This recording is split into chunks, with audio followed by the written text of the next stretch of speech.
Some of you may already know I live in a small island in Canada called Prince Edward Island.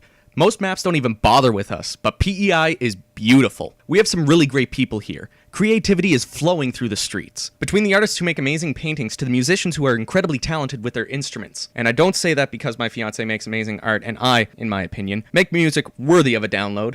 Click the link here or at the end of the video to be taken to my Bandcamp. Anyways, enough self-promotion now. My lovely fiance has gotten me to try out this new mobile game made by a company called Ice Jam, which resides here on PEI. Qurius is a weird game to describe. It's easier for you to experience it than to attempt to break it down into an easily digestible statement. If you want a genre, it kind of fits into a God Simulator-esque world builder. My first comparison would be The Sims, but this isn't a comparison episode, it's a PVC. So how is this game? Let's find out with the first pro. I don't know if you've noticed. I mean, you're probably puking out rainbows by now at how fucking adorable this game is. The art style is just, look at it! It's so goddamn cute. I love it. I love the animation, the models, everything. Look at this Quark dancing. Trying to help me build new things, helping me get more gems. It's too good. Now this pro isn't just that it's cute, but I'm still gonna say it's goddamn cute. I wanted to say that it looks really great for an indie mobile game. I'm not too privy on mobile games. The only games I've really played a lot have been Neko Atsume and Skylanders Battlecast. I mean, I've looked into other games, but those are the ones that I played the most. Oh, and some Picross games. But this just looks like a well-developed game. Everything is so smooth. The models are so well done, and the textures really fit the type of game. Plus, they're just so goddamn cute. Oh my god, I want 1,000 plushies. Figures, please. Thank you. I need this now. God! I feel like the controls still need some fine-tuning. They were great for the most part, but when they mess up, they can really hinder your experience. First off, let me say the camera feels a bit clunky. Every time I go to turn the camera, I end up turning it the wrong way. I'd like to have an inverted camera option in this game. There's not much need to move the camera as you could play the entire game from the highest vantage point. But as I said previously, this game looks really good, and I want to look deeper into it. Also, sometimes I've zoomed in and the camera has glitched me several light years away from where I was. Luckily, when you get too far away from your life tree, you can tap a compass button to go right back to it. Also, there are moments where models may pass through each other. Maybe one of the Quarks decides to stand in the middle of his house for a while, but you need them to be somewhere else, so you hold down on your Quark to move them to where they need to go,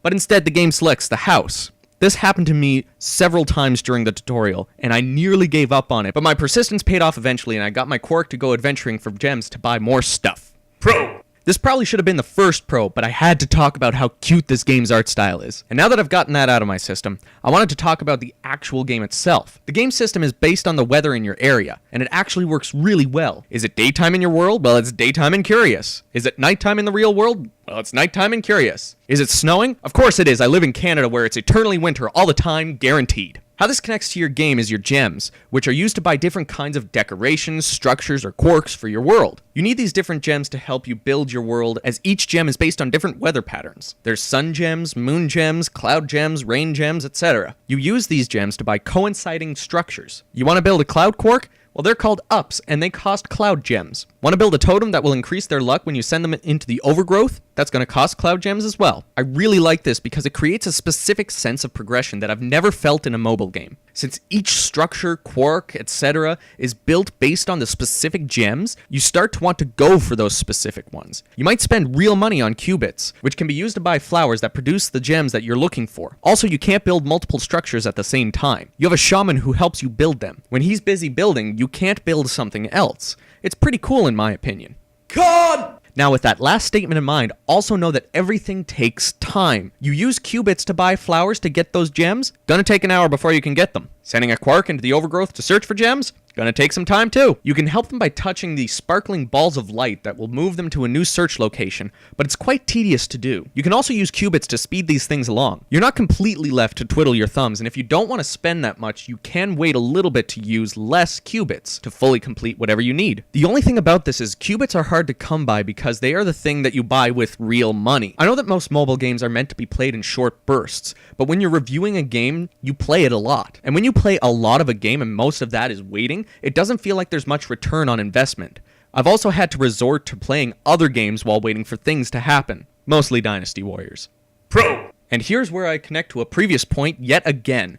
There may be lots of waiting in this game, but that makes it even better in short bursts. If you're just on a quick break from work, or on a bus, or a passenger on a vehicle, waiting for an overpriced cup of coffee, sitting on the toilet.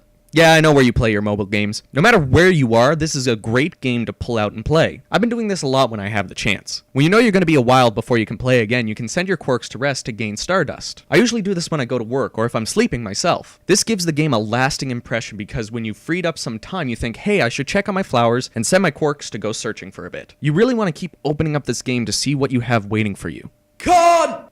Even though I constantly pull this game out when I'm not busy, I feel like I'm not making as much progress as I'd like. I mean, I could continuously make my quirks go searching, trying to get as many gems as possible, getting all the free meteors in the world, going through ad after ad after ad after ad after ad. But that gets tedious after a while, and there's also a limit to how many free meteors you can get within a certain time. I know from experience.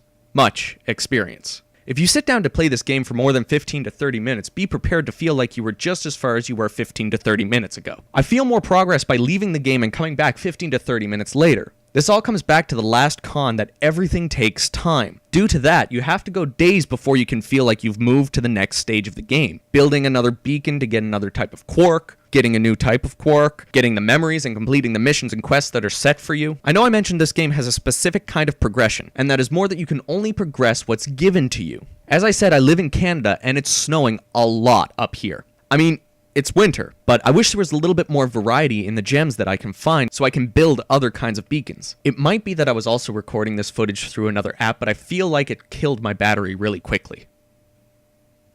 All in all, Qurius is a solid gaming experience when on the go, or a leisurely experience. It might not be the best thing to try and sit down and play for a long period of time, but when you're in a pinch and you've got a couple minutes to burn between appointments, it's an incredible distraction. What I did mention for cons, I actually struggled to come up with. There were nitpicky details that I honestly wouldn't have even mentioned if I just played this game like any other mobile game. Since I was playing this game to get a lot of footage for this video, I ran into the fact that playing the game for long periods of time isn't quite as much fun as pulling it out to check on your quirks, harvest your flowers, and maybe grab a few free meteors. The pros to this game definitely outweigh the cons. The art style is beautiful and surprised me with how good it looked when I took the footage from my phone and played it on my computer. I am now wishing that there was a Steam version of this game. Qurius is innovative in the way that it connects to your local weather. I really enjoy pulling my phone out on my breaks or while I'm waiting for something. I'm probably even playing this game while I wait for the video to upload. And that's why I give Qurius 8.5 out of 10. There are very few things that could improve this game, and the camera is probably its biggest fault. I feel like some refining to the camera would go a long way, and possibly adding an inverted camera option would be a nice addition. That being said, it isn't absolutely required. I still loved my time playing Qurius,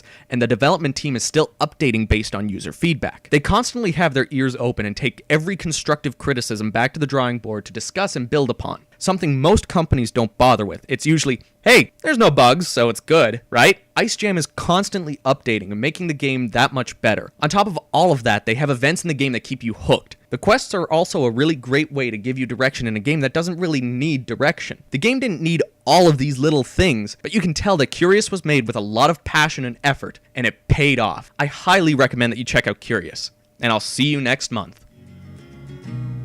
Hey, thanks for watching. Don't forget to subscribe to know when my next upload is. I have a couple links here on the screen if you want to support what I do here. Or you can check out this video that YouTube is recommending to you right now. Hope you enjoy the video, and I'll see you down in the comments.